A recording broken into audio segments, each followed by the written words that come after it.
नमस्कार। आज हम सभी समाजशास्त्र दृष्टिकोण के बारे में पढ़ेंगे। एमए फाइनल का समाज विज्ञानों में समाजशास्त्र एक नया विषय है। अन्य समाज विज्ञानों जैसे राजनीति शास्त्र, अर्थशास्त्र, मनोविज्ञान आदि तो पुराने हैं, लेकिन समाजशास्त्र के उद्भव एवं विकास की कहानी लगभग 170 वर्ष पुरानी है। इसके साथ ही यह भी बताना आवश्यक हो जाता है कि मनुष्य ने अपने आसपास के परिवेश के बारे में सृष्टि रचना के साथ ही सोचना प्रारंभ कर दिया था। मनुष्य समाज को समझने के लिए धार्मिक संदर्भ का सहारा लेता था और समझता था कि मनुष्य स्वयं तथा समाज का उद्गम परमात्मा ने किया है। समाज को समझने का यह उपागम मूल रूप में धार्मिक था। समाज का वैज्ञानिक तरीके से अध्ययन नहीं किया जाता था।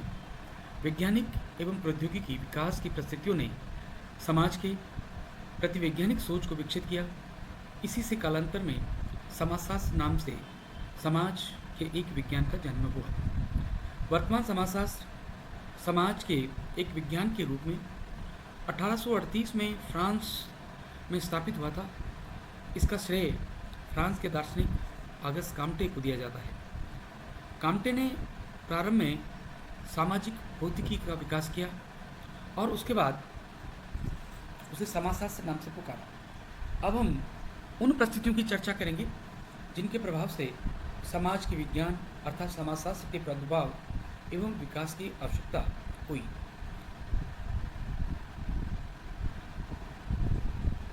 समाजशास्त्र के उद्भव एवं विकास की पृष्ठभूमि, background of the origin and development of sociology. समाज के प्रति चिंतन की शुरुआती तभी से प्रारंभ हो गई थी जब से मानव मस्तिष्क ने सृजनात्मक कार्य करना आरंभ कर दिया था। हम उन युगों की चर्चा यहाँ नहीं करेंगे। हमारा उद्देश्य वर्तमान समाजशास्त्र के प्रारंभिक स्वरूप को समझना है, इसके प्रादुर्भाव की परिस्थितियों को जानना है। अतः हम सीधे उन सामाजिक दशाओं का उल्लेख करेंगे जो 19वीं शताब्दी तथा 20वीं शताब्दी के प्रारंभ में समाजशास्त्र को बनाने और विकसित करने के लिए महत्वपूर्ण थी। यह भी स्पष्ट हो जाना चाहिए कि समाजशास्त्र की उत्पत्ति कोई आकस्मिक घटना नहीं थी, यह तो तत्कालीन समाज की आवश्यकता थी।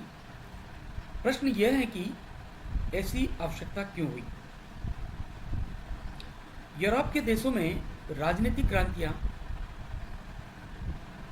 सबसे पहला कारण बना, जिसको हम यहाँ पर ये बात कह सकते हैं कि समाजशास्त्र की आवश्यकता इन्हीं प्रमुख कारणों से आवश्यकता महसूस की जाने लगी थी।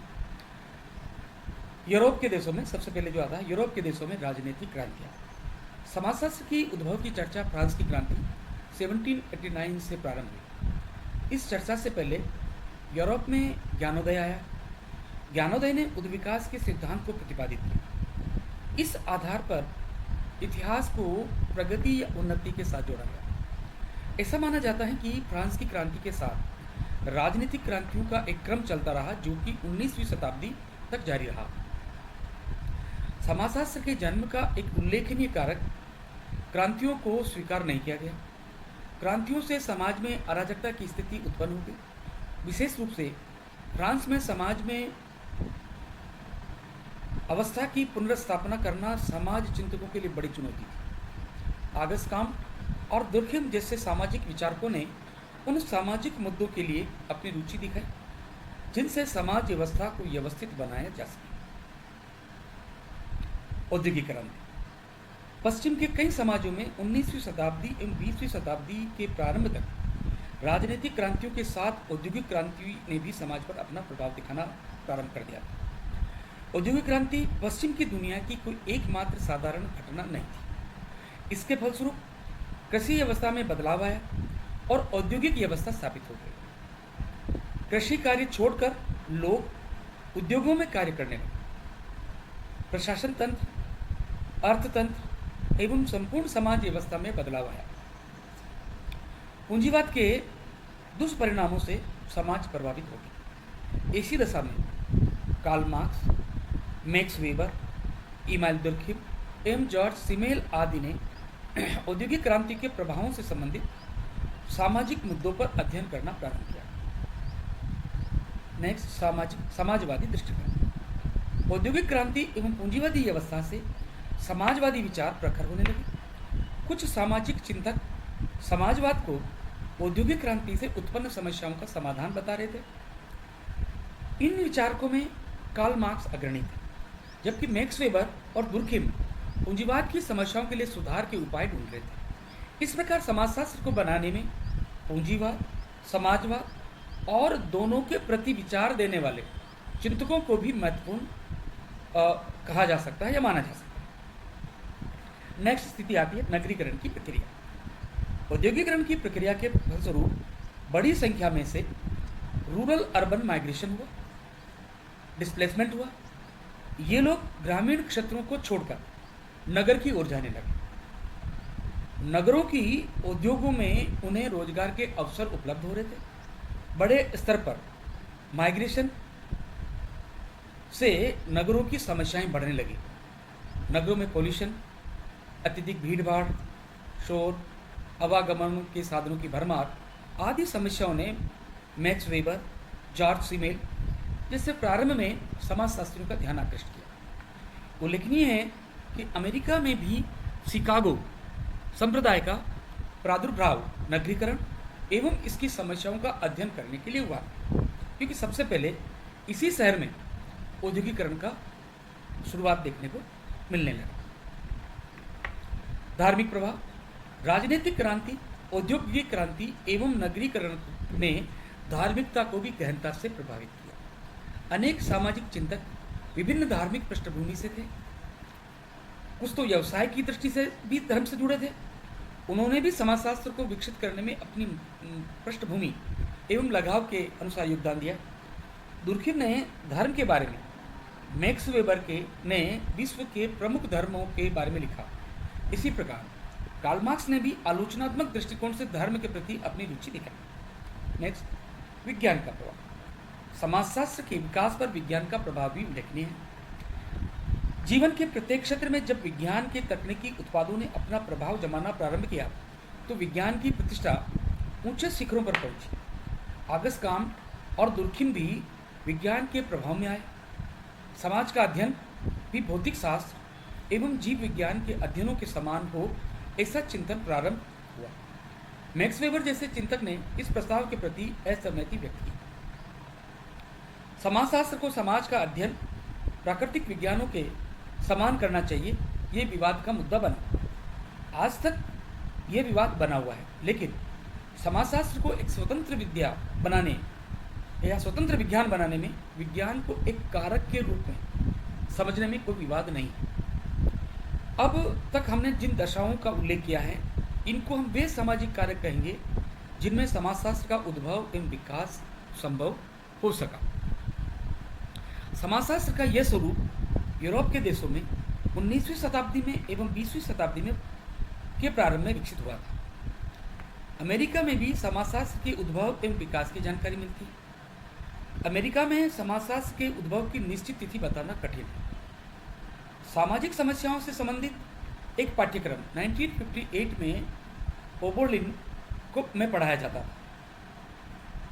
अगस्त कॉम्टे द्वारा प्रतिपादित शब्दावली समाजशास्त्र का प्रयोग अमेरिका में जॉर्ज फिट्जूक द्वारा 1854 में किया गया। विलियम ग्राहम समनर ने येल में 1873 में समाज विज्ञानों का कोर्स पढ़ाया। समाजशास्त्र के अंतर्गत पढ़ाए जाने वाले कोर्स अमेरिका में 1980 के दौरान देखे गए। समाजशास्त्र का प्रथम विभाग कंसास विश्वविद्यालय में 1889 में स्थापित हुआ। इसी प्रकार 1892 में शिकागो विश्वविद्यालय में एल्बियन स्मॉल ने समाजशास्त्र विभाग स्थापित किया। अमेरिका में समाजशास्त्र का प्रथम महत्वपूर्ण केंद्र शिकागो बना। अब हमारा प्रश्न आता है कि भारत में समाजशास्त्र का विकास, ये तो जो विकास था अब तक, ये तो हमारा जो पश्चिम में समाजशास्त्र का विकास हुआ उसकी एक छोटी सी कहानी थी। अब हम बात करते हैं भारत में समाजशास्त्र का विकास, development of sociology in India. देखिए, भारतीय समाज विश्व प्राचीन समाज समकक्ष उद्भव एवं विकास संबंधित रहा है। जब हम आधुनिक समाजशास्त्र के विकास की चर्चा करते हैं तो यूरोप के देशों से इसकी शुरुआत करते हैं, क्योंकि समाज के बारे में चिंतन एवं लेखन भारत में प्राचीन युगों से होता रहा है, लेकिन जिसे समाजशास्त्र शब्दावली में रखा गया उस विषय का प्रारंभ फ्रांस के चिंतक आगस्ट काम्टे के साथ जाना जाता है। अतः भारत में समाजशास्त्र एवं स्वतंत्र समाज विज्ञान के रूप में पश्चिमी मॉडल के आधार पर विकसित हुआ है। इसीलिए हम समाजशास्त्र का विकास को, यदि भारत में समाजशास्त्र के विकास को समझना है तो सबसे पहले हम लोग पश्चिम के समाजशास्त्र के विकास को समझना होगा। तो अब हम जब भारत के समाजशास्त्र में विकास की बात करते हैं या भारत में समाजशास्त्र के विकास की बात करते हैं तो सबसे पहले दो भागों में हम इसको लेते हैं, एक स्वतंत्रता से पूर्व की स्थिति और दूसरा स्वतंत्रता से पश्चात की स्थिति। तो पहला है स्वतंत्रता से पूर्व की स्थिति। हमारा देश लगभग 200 वर्ष तक ब्रिटिश शासकों के अधीन रहा। आधुनिक समाजशास्त्र की शुरुआत भारत में ब्रिटिश शासन काल से प्रारंभ हुई थी। समाजशास्त्र विषय के अंतर्गत किए गए अध्ययन एवं अध्यापन कार्य से पूर्व ब्रिटिश प्रशासकों ने भारतीय समाज के अनेक पक्षों के सर्वेक्षण एवं अध्ययन करवाया। ये सभी अध्ययन सुचारू शासन अवस्था के लिए आवश्यक समझे गए थे। भारत में उपनिवेशकालीन युग में 1657 में गदर माने राष्ट्रीय उपद्रव हुआ। पहली बार भारतीय सिपाहियों ने ब्रिटिश राज को चुनौती दी। 1657 में गदर माने राष्ट्र उपद्रव हुआ। 1857 में पहली बार भारतीय सिपाहियों ने ब्रिटिश राज को चुनौती दी। तब रिजले ने कहा कि जब भारत का व्यवस्थित नरजातीय अध्ययन नहीं होगा, यहाँ उपनिवेशवाद की जड़ें मजबूत नहीं हो सकती। इस विचारधारा ने नरजातीय अध्ययन को प्रारंभ किया। यहाँ पर अवश्य ध्यान में रखना होगा कि हमारे यहाँ समाजशास्त्र का प्रारंभ नरजातीय शास्त्र में प्रारंभ हुआ। इसी दौरान हमने यहाँ की जातीय अवस्था का अध्ययन किया, अर्थात जातीय अवस्था, ग्रामीण समुदाय, जनजातीय, जनसंख्यात्मक विशेषताएं, परंपरागत, व्यवसाय, धर्म, सामाजिक परंपराएं आदि का अध्ययन प्रशासकों और मानव शास्त्रियों ने ही करना प्रारंभ किया। इन प्रारंभिक अध्ययनों को मानव शास्त्र के अंतर रखा गया, अर्थात यहीं से हमारे प्रारंभिक अवस्था से ही हमारे सामने दो शाखाएं निकल कर आ जाती है, एक मानव शास्त्र और दूसरा समाजशास्त्र। समाजशास्त्र का विकास भारत में 20वीं सदी के आरंभिक दशकों में हुआ। यहाँ पर समाजशास्त्र के विकास पर ही अपना ध्यान केंद्रित करेंगे। भारत में समाजशास्त्र का अध्ययन सबसे पहले मुंबई विश्वविद्यालय में प्रारंभ हुआ। उस समय समाजशास्त्र को राजनीति शास्त्र के पढ़ाया जाने लगा। पैट्रिक गिडिंग्स ने इसे पढ़ाना प्रारंभ किया था। इसके बाद जीएस गुरे की अध्यक्षता में समाजशास्त्र पढ़ाया जाता था। समाजशास्त्र अध्यापन का क्रम 1919 में प्रारंभ हुआ। मुंबई विश्वविद्यालय में जब समाजशास्त्र पढ़ाया जा रहा था, उन्हीं दिनों मैसूर विश्वविद्यालय में दर्शन शास्त्री एस वाडिया ने दर्शन शास्त्र के साथ समाजशास्त्र को भी पढ़ाना प्रारंभ किया। इसी प्रकार लखनऊ विश्वविद्यालय में भी राधा कमल मुखर्जी और डीपी मुखर्जी ने अर्थशास्त्र के साथ समाजशास्त्र का अध्यापन प्रारंभ कर दिया था।